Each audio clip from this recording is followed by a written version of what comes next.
out and move on behalf of black history, true black history in this state. Taking a stand in education. I'm Gabriela Mercurio, your neighborhood reporter in Southeast Tallahassee. And just hours ago, community leaders are stepping up the fight in an effort to keep African American history and K-12 education. They're sending a message to leaders in education across the state of Florida.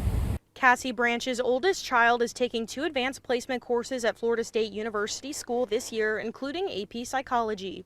It was very frustrating to have to see that our schools had to deal with that when they're dealing with so many other things, and my kids are fixing to start school. She's talking about the Florida Department of Education's decision to allow school districts across the state to teach College Board course in its entirety just days before the new school year started. Department of Education is not discouraging districts from teaching AP Psychology. Leaders recommend the course be taught in its entirety in a manner that is age and developmentally appropriate.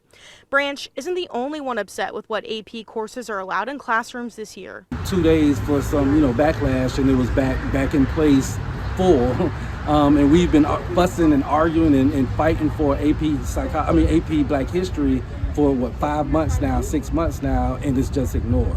President of the Tallahassee chapter of the NAACP, Mutaki Akbar, is joining other community leaders to fight for AP African American history to be kept in K-12 education. The Florida Department of Education had the course removed earlier this year because, quote, the content of this course is inexplicably contrary to Florida law and significantly lacks educational value.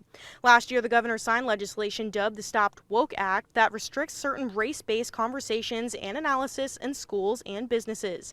Now, curriculum from PragerU is taking place in classrooms. That's a conservative media company that describes itself as offering a free alternative to the dominant left-wing ideology and culture, media, and education.